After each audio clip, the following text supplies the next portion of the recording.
Hello student, तो आज मैं class 9th NCERT math exercise 6.1 के क्वेश्चन नंबर 1 और क्वेश्चन नंबर 2 को आपके साथ डिस्कस करने जा रहा हूं। पहले हम क्वेश्चन को रीड करेंगे अच्छी तरीके से, उसके आफ्टर हमें फिगर को देखना होगा क्योंकि सारे जो क्वेश्चन हैं तुम्हारे इस एक्सरसाइज के फिगर बेस्ड क्वेश्चन हैं। सारे क्वेश्चन फिगर पर बेस हैं, आपको ध्यान से फिगर को देखना पड़ेगा। अगर मैं इस क्वेश्चन की रीडिंग की बात करूँ, in figure 6.13 lines A B and C D intersect at O. को भाई लाइन है ए बी, इस तरीके से आप फिगर में देख सकते हो, एंड सी डी इंटरसेक्ट हो रही हैं एक दूसरे को, ओ पे इंटरसेक्ट कर रही हैं line A B and line C D. Line C D ये वाली एंड लाइन ए बी इस तरीके से एक दूसरे को पॉइंट ओ पर इंटरसेक्ट कर रही हैं।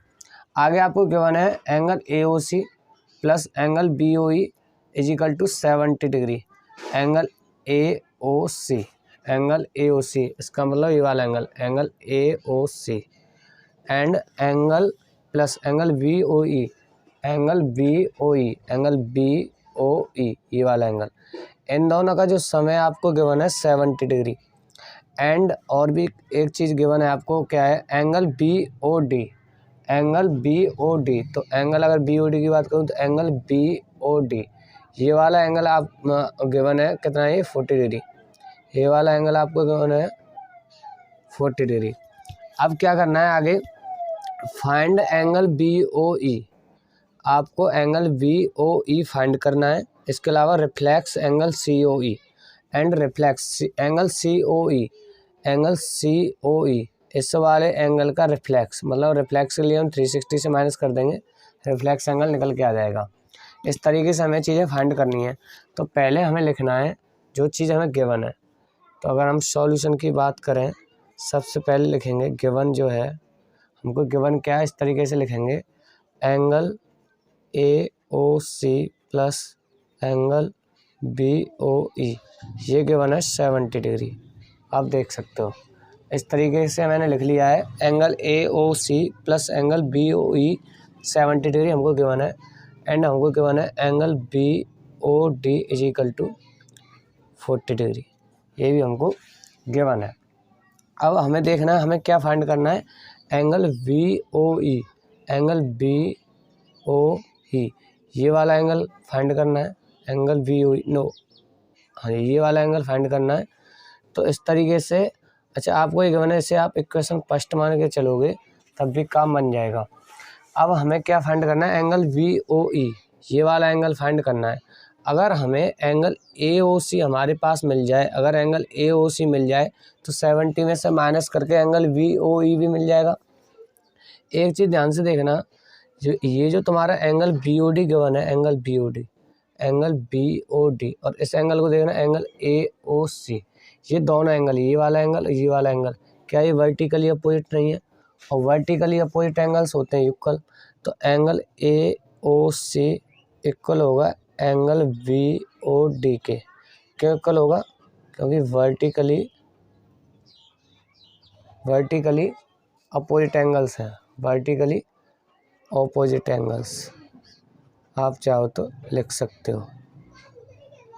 वर्टिकली अपोजिट एंगल्स की वजह से angle A O C equal होगा एंगल बी ओ डी के, और एंगल बी ओ डी हमें गिवन था 40 डिग्री, इस वजह से एंगल ए ओ सी भी हो जाएगा 40 डिग्री।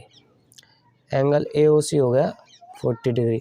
अब हमारे पास angle A O C 40 degree है, तो हम इक्वेशन फर्स्ट में एंगल ए ओ सी को 40 डिग्री रख दें, गिवन कर दें, उसमें पुट कर दें सॉरी, तो एंगल वी ओ ई निकल के आ जाएगा।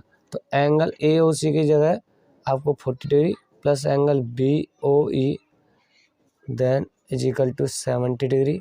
तो एंगल बी ओ ई यहाँ से निकल के आ जाएगा 70 माइनस 40, तो एंगल वी ओ ई आ जाएगा तुम्हारा 30 डिग्री।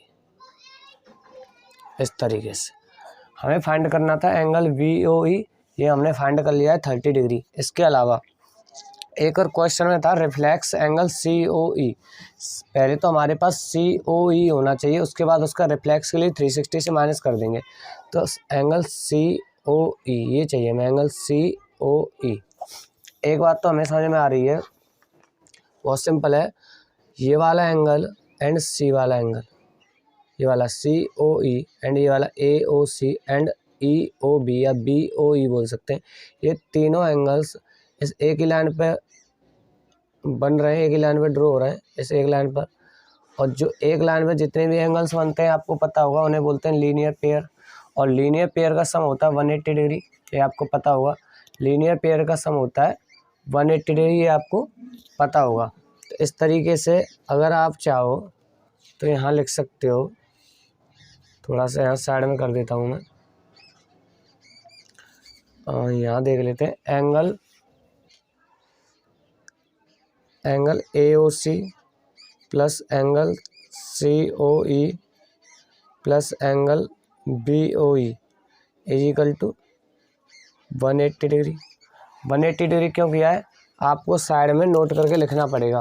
180 डिग्री क्यों किया है, क्योंकि ये एंगल्स आपके लीनियर पेयर है, लीनियर पेयर। और लीनियर पेयर जितनी होते हैं उनका सम 180 डिग्री होता है। इस तरीके से आप लीनियर पेयर कर सकते हो। तो यहाँ से एंगल BOE प्लस AOC इनका जो सम गिवन था हमें क्वेश्चन में वो 70 डिग्री था। तो यहाँ से एंगल COE निकालेंगे तो 180 माइनस 70, इसका मतलब एंगल COE, ध्यान से देख लेना, एंगल COE हो जाएगा 110। एंगल COE क्या हो जाएगा 110, 110 निकल के आ गया हमारा एंगल COE। और हमें चाहिए COE का रिफ्लेक्स। और जब भी रिफ्लेक्स फाइंड करते हैं, रिफ्लेक्स के लिए आपको 360 में से माइनस कर देना 110, तो रिफ्लेक्स एंगल निकल के आ जाएगा 250। रिफ्लेक्स एंगल आ जाएगा 250। तो मैं इसे कहीं भी लिख देता हूँ।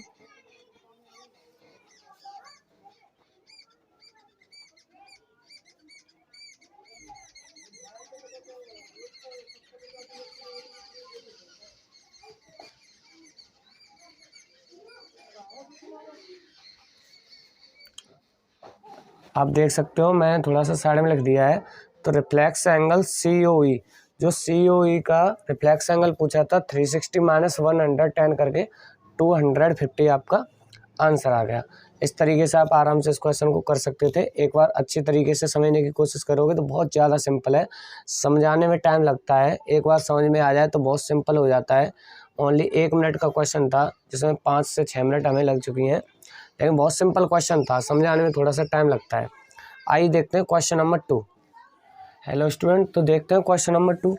पहले हमें अच्छे से क्वेश्चन को रीड करना होगा। इन फिगर 6.14, इस फिगर में देखने वाले फिगर आपको गिवन है लाइन्स XY जो लाइन है एंड MN भी कोई लाइन है, इंटरसेक्ट एट O पर इंटरसेक्ट हो रहे हैं, इस चीज़ को याद रखना, O पर इंटरसेक्ट हो रही हैं। Okay, if POY angle POY जैसा कि फिगर में आपको दिख रहा है परपेंडिकुलर है OP, तो 90 डिग्री का बनेगा। और ये गिवन है एंगल POY 90 डिग्री, जो आपका ये वाला एंगल है 90 डिग्री का है। एंड A/B 2/3, जो A/B का रेशियो 2/3 है, यानी एंगल A एंड B का जो रेशियो है वो 2/3 का है। फाइंड C, हमें एंगल C फाइंड करना है। हमें ये वाला एंगल जो C डोनेट हो रहा है यहाँ पे, इसे डिनोट देख सकते हो आप, ये जो रिप्रेजेंट हो रहा है C, ये वाला एंगल फाइंड करना है। फर्स्ट ऑफ ऑल हमें जो गिवन है उससे ही अकॉर्डिंग हमें क्वेश्चन करना है। A/B का जो रेशियो है A और B का 2/3 है। ओके, ये 90 डिग्री का है। और तीनों एंगल्स, अगर मैं बात करूँ angle B and angle A and ये वाला एंगल POY जो गिवन है 90 डिग्री, ये तीनों एक ही लाइन पे हैं, एक ही XY लाइन पे हैं। जब एक ही लाइन पे जितने भी एंगल्स ड्रॉ होते हैं वो सारे लीनियर पेयर होते हैं और उनका सम 180 डिग्री होता है। इसका मतलब फर्स्ट ऑफ ऑल तो मैं सॉल्यूशन में इस चीज़ को याद रखूँगा, जो मुझे रेशियो गिवन है A/B गिवन है 2/3, तो मैं एज्यूम कर लूँगा कि ये रेशियो 2x, A को मान लिया मैंने 2x एंड इसको मान लिया 3x। 2x and 3x ratio के अकॉर्डिंग मैंने एंगल्स एज्यूम कर लिए। A वाला मान लिया मैंने 2x, A वाला हो गया 2x एंड B वाला हो गया 3x। ये मैंने जो एंगल्स हैं रेशियो में, जो एंगल्स हैं उन्हें मैंने x में एज्यूम करके 2x एंड 3x मान लिया है। अब आगे इनका जो बी प्लस ए यानी A plus B plus P O Y, ये होगा आपका 180 डिग्री। क्यों? क्योंकि ये लीनियर पेयर है। आप नॉर्मली लिख सकते हो लीनियर पेयर, ब्रैकेट में आप लिख सकते हो बताने के लिए लीनियर पेयर है और इनका सम 180 होता है। जब भी एक लाइन पर जितने भी एंगल्स बनते हैं सारे लीनियर पेयर होते हैं और इनका सम 180 डिग्री होता है। अगर मैं ए को यहाँ से देखूँ तो ए मेरा क्या है 2x, बी क्या है 3x plus P O Y given था, कितना 90 डिग्री इजिकल टू 180 डिग्री। ऐसे कर सकता हूँ। तो इसे सॉल्व करूँगा तो 5x plus 90 is equal to 180 degree और यहाँ से 5x equal to 180 minus 90 degree. इस तरीके से 5x equal to 90 degree and x की जो वैल्यू आएगी मेरी 18 डिग्री आ जाएगी।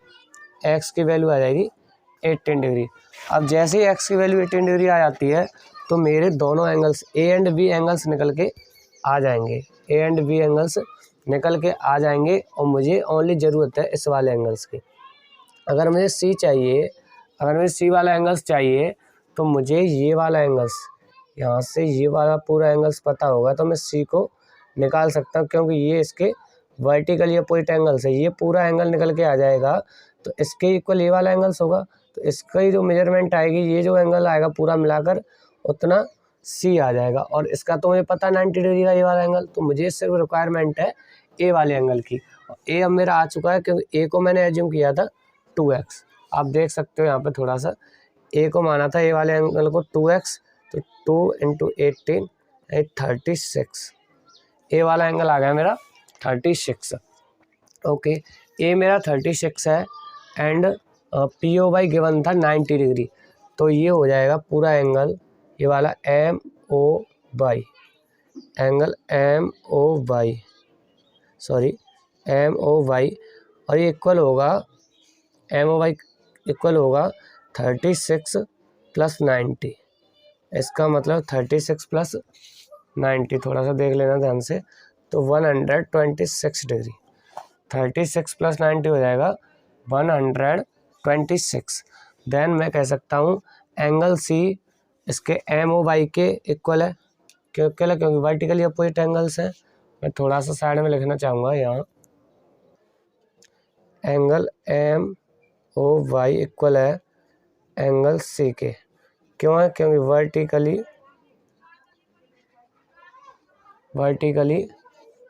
अपोजिट एंगल की वजह से मैंने इसे इक्वल लिख दिया है। अब एंगल सी आपको पता है 126 डिग्री आ जाएगा। यहाँ से मैं लिख सकता हूँ angle C is equal to 126 degree. जैसा ही क्वेश्चन में पूछा था फाइंड सी फाइंड करना था, जैसा कि आप क्वेश्चन में देख सकते हो। एक बार मैं थोड़ा सा रिवाइज कर देता हूँ। एंगल ए एंड बी का रेशियो दिया था 2:3, तो हमने उसे एज्यूम कर लिया 2x और 3x में। एंगल ए हो गया 2x एंड बी हो गया 3x। हमें जैसा कि पता है एक ही लाइन पर जितने भी एंगल्स बनते हैं लीनियर पेयर होते हैं और लीनियर पेयर का सम 180 होता है। तो angle A plus B and P O Y, ये तीनों एंगल्स का सम जो है 180 लिखा और लीनियर पेयर इसके आगे लिख दिया। हमें रीज़न देना होता है क्यों है, क्योंकि लीनियर पेयर का सम 180 होता है। अब एंगल ए जो था 2x प्लस 3x, बी का 3x था, पी ओ वाई 90 गिवन था क्वेश्चन में, इजिकल टू 180। यहाँ से हमने x की वैल्यू निकाली 18। अब x की वैल्यू जैसे ही हमने 18 निकाली उसके बाद हमें एंगल ए था हमारा 2x, तो एंगल ए की वैल्यू निकाली 2x से 36 आ गई, क्योंकि x की वैल्यू 18 थी। इसके अलावा हमें ये पता है ए अगर हमारे 18 है और ये हमारा 90 है, तो ये पूरा एंगल 126 हो जाएगा। और ये पूरा एंगल हमारा एंगल सी के इक्वल है, क्योंकि vertically opposite angles are equal. जो वर्टिकली अपोजिट एंगल्स होते हैं हमेशा इक्वल होते हैं। आपने ये प्रॉपर्टी पढ़ी होगी अच्छी तरीके से। तो इस एंगल्स की वजह से हमारा जो एंगल सी है हम इसे फाइंड कर पाए हैं। एंगल एम ओ वाई, मैंने इसको नाम दे दिया था एम ओ वाई। ये पूरा एंगल इसमें आ गया था, ये पूरा 126 था, तो सी भी हमारा 126 हो जाएगा। इस तरीके से आपके दोनों क्वेश्चन फिनिश हो चुके हैं। अगली वीडियो में आपके लिए क्वेश्चन 3 और 4 को डिस्कस कर दूंगा।